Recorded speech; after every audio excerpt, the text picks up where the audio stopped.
Is your local business or organization looking to give back to the community? Help keep our roads clean by joining the Adopt a Road program administered by Keep Tampa Bay Beautiful. Keeping our roads clean is a great way for team building as well as exposure for your business. Select the road your business wants to adopt and dispatch a team to remove litter and debris. Participants will receive 2 signs showing their organization's name as well as safety equipment and instructions for cleaning roads. You can help keep Tampa Bay beautiful by adopting your own road today. To learn more, visit hcfl.gov/cleanhc.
Good afternoon and welcome to the Board of County Commissioners December 3rd, 2024 Opioid Settlement Funds Workshop.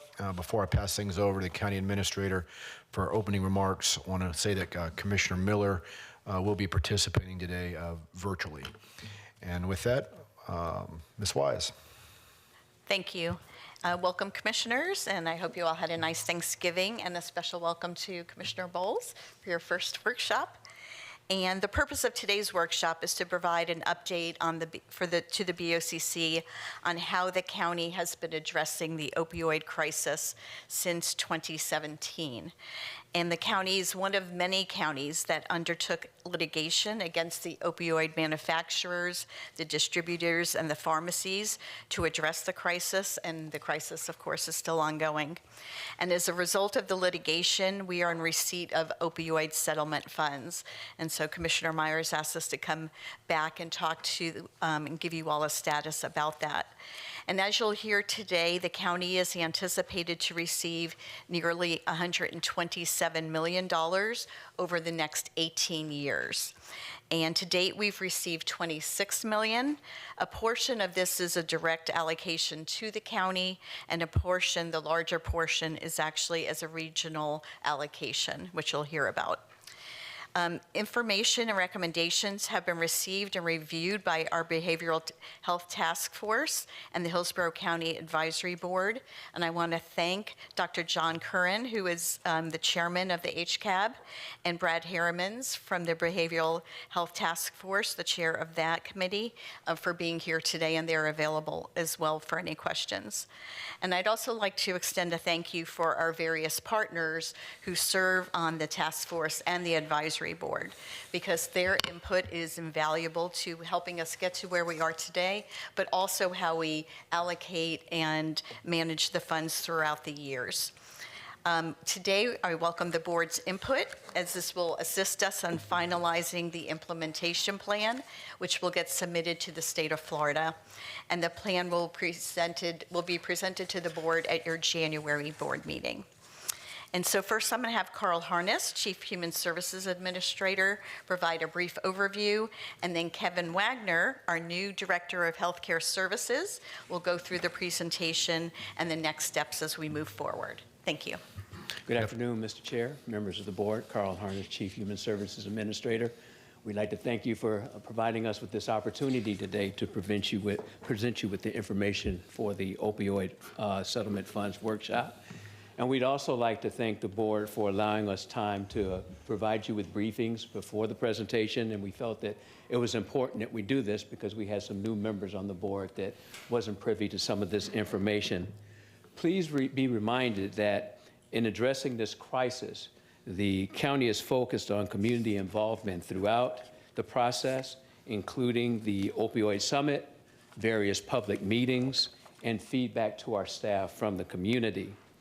These litigation funds are structured in a way that the current recommendations and proposals that we will be presenting to you can be changed over time and based on the needs of the community in the future.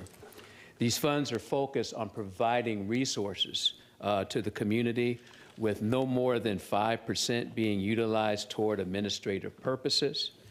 Today's presentation is part of the process that we must undertake and is a vital step to provide us with a landscape of how we can move forward with the board's recommendations.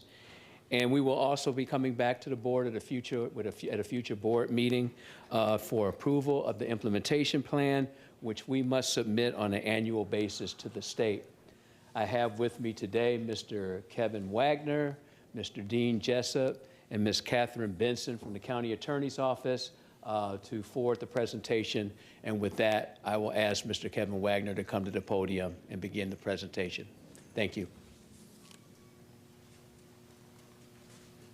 Good afternoon, Kevin. Good afternoon, Commissioners. Again, Kevin Wagner, the Director of Hillsborough County Healthcare Services. That's the first time I said that out loud. So thank you, Bonnie, for the opportunity. And again, thank you, Commissioners, for allowing me to be here with regard to the opioid settlement funds. As presented by Bonnie and Carl, this presentation is really to discuss the overview of what Hillsborough County's been doing with the opioid crisis since 2017. So there was pre-litigation activities and post-litigation activities, or ongoing activities. So that's really the two things we're going to talk about today. Pre-litigation activities, really in 2017 at the department level, when we were meeting with providers, they were telling us about fentanyl, carfentanil, gray death, and the impacts it was having on the community, because they were seeing it at the local level. Where that really took the department by, not shock, but we were, had to reevaluate the data. We looked at CDC data, we looked at medical examiner data, and tried to see the impact that it was having on the community. And it was quite large, and it's still quite large. As a result of that, with Hillsborough County leadership through the BOCC, the department held an opioid workshop. It was really the first one in the Tampa Bay region to convene the specialists, local subject matter experts to address the issues of that. What are the pressing issues, and how can we move forward together? So that was the purpose of the opioid workshop. As a result of that workshop, the Behavioral Health Task Force that Bonnie mentioned was formed. It's one of our subcommittees in the department, was instrumental in developing an opioid action plan. This plan was really Hillsborough County's level before the settlement funds to address the crisis. It focused on 4 things: prevention, education, treatment, and recovery. Those 4 things were from the first Trump administration's federal plan. So the county fell in line with that, obviously, because it made sense from a strategy standpoint. So we followed along with the strategy of the federal. Mid-October of 2018, the BOCC approved our Hillsborough County Opioid Action Plan. Most of the funding was from the trust fund. 99% of it was from the trust fund, with about $622,000 dedicated from the state. But by and large, it was the trust fund dollars. With regard to activities that we have been doing from that time period, there's been 2 or 3 or 4 major activities that the trust fund dollars have been used for. Our Healthy Living program, which has components of a wellness program, but also looks at other things such as food insecurity, economic opportunity, socialization needs. So those things that I just mentioned are one of the famous government acronyms, social determinants of health, SDOH. So I try not to say that a lot. I try to say it's social determinants of health, because when we look at healthcare, health is only a part of it. It's also the wraparound, the social well-being of a person. So that program we do at the department level. We also include healthy living in all our contracts for HCHCP, or our contracts with the department. So we include that as a holistic standpoint. The other things that we do are treatment beds, residential treatment beds, 52 ongoing since 2017, substance abuse treatment, and case managers at the jail.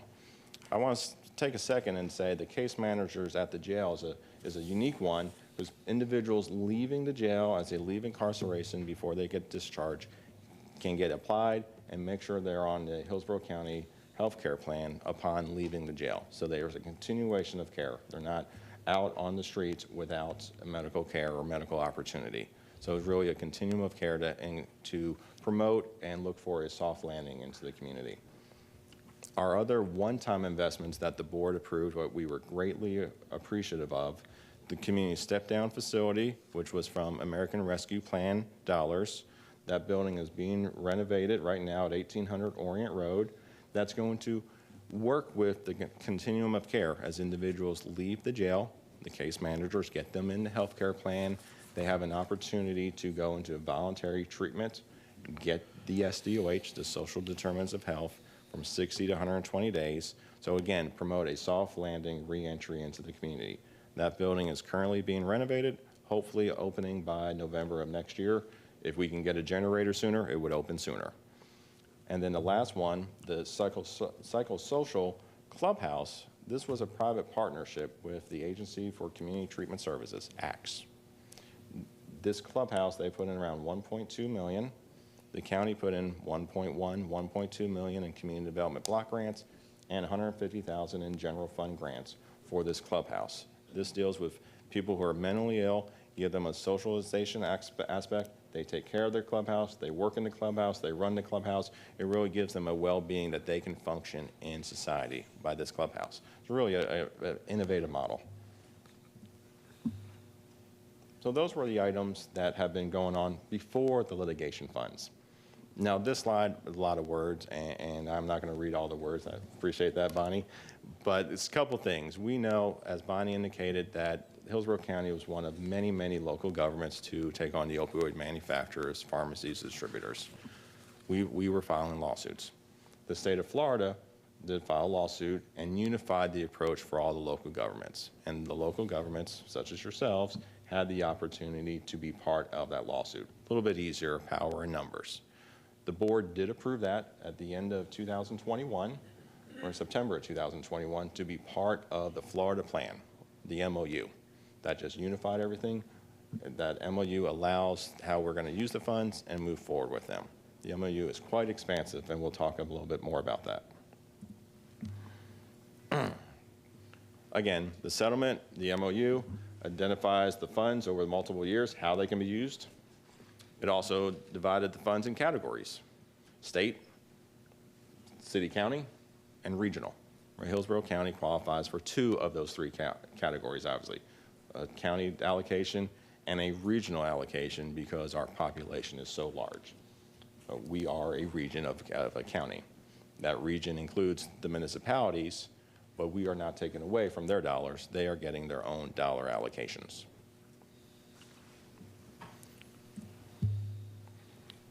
The MOU in itself is quite large, probably over 100 items of specific uses and activities that can be funded. The broad categories, just like our plan from 7 years ago, prevention, education, treatment, recovery, also has law enforcement and also other strategies such as research, such as training. So there are, again, very broad and expansive by design, but we want to make sure that the dollars that are allocated fall along the uses that are outlined in the MOU. So the dollar amounts, that's kind of the most important thing and how we move forward together, right? As the administrator mentioned, we're getting nearly $127 million. The $127 million recommendations from the Behavioral Health Task Force with our subject matter experts, local partners, were all publicly held meetings, were approved. They were sent to our Hillsborough County Advisory Board. Again, specialized members of the community, volunteer on the board, publicly held meetings, provided these recommendations below you. Currently, the recommendations are prevention and education get about 10% of the money, treatment get 55%, and recovery get 25%. Through our briefings with the board, it was brought up by Commissioner Myers that the prevention and education was a little bit lower. So a possible staff recommendation, if you all choose to move forward, would be to lower the treatment by 10% to about 45% and increase prevention and education respectively up 5%. So the new numbers would be 15, 45, and 25. As mentioned earlier, the funding is over 18 years. Lump sum, 11-year, 10-year, 15-year payments. From a program perspective, we are planning an 18-year program. Now, that is a sliding scale. A lot of money's coming in higher now, and it will settle down over the 18-year period. So it won't be the same fixed rate amount based upon the settlements. And again, as the administrator indicated, we have $26 million that we'd like to get out to the street. Getting that money out is kind of a process that we would like to do from a request for application process. But I think it's also important to talk about if there are needs for carve-outs or for our special partners, right? The discussion, if we want to do carve-out for the judicial or court system, is an opportunity, right? That would be outside the RFA process if you all decide to do that, but that discussion could be held for a carve-out. The request for application process in and of itself is much like an RFP, much like applying for a grant. People will create proposals, submit proposals, they will be scored and ranked. We are looking for 2 to 3 year contracts of the proposals that are ranked. We understand it takes time to start, right? If we fund an agency for $2 million, $4 million, whatever dollar amount, it takes time to get a program up and running. So from a program design, 2 to 3 year contracts with more money down the line. This process of an RFA is really beneficial on this second bullet. It's going to promote greater community involvement, innovation, and partnerships. I think that's really interesting based upon what we were doing. We've been funding beds since 2017, which the need never stops. That's why we fund those beds. That's why it works. These partnerships are outside of the norm. They are innovative, they are new, they are best practices opportunities. We at the county, at the department, are really trying to promote that to address this crisis in an innovative manner. We, the department, would run the RFA, and we would kind of do that in conjunction with recommendations through the county attorney's office and procurement services. We at the department have experience with that through our Ryan White grant program. And the MOU that I mentioned would be part of all the RFA documents, so all participants could see that 100+ list as well. So the roadmap going forward, kind of a two-step process in my mind. One is today's workshop. We get your feedback. And then, as the administrator indicated, we would submit the annual implementation plan in our January meeting. Kind of says what we're going to do with the money. It's actually not a very cumbersome plan drafted from the state. It's very simple. What are you going to do with the money? We would submit that accordingly after the January 15th meeting and try to issue the RFA at the end of January, beginning of February. So that would take us to the second quarter of FY25 that we're in. Have that open for 30 days, score it, rank it, come back to you all after contract negotiations and BOC recommendations for approval on the potential funded agencies. And with that, feel free to ask any questions. All right, Kevin, appreciate the presentation. Do we have any questions or comments from board members? Sounds like a plan to me. Do you want us to just endorse your plan going forward? I would absolutely appreciate that. Okay, that would that's make my what life we'll easier, do then. sir. I'd like to make a motion that we go ahead and accept the report and authorize you to move forward as you've Second. outlined. Second. Thank you. Well, historically, we don't take action at workshops. I mean, we can, Okay. I guess, all nod in agreement. How's that? Does that mean? Yeah, me I too. appreciate that. Okay. That give the direction you need? Yep. Yes, sir. But yeah, I don't see anyone else in the queue. So with that, Bonnie, anything else to add? No, sir. Thank you. All right. Well, thank you very much, Kevin. Appreciate your hard work. With that, we're adjourned. Thank you.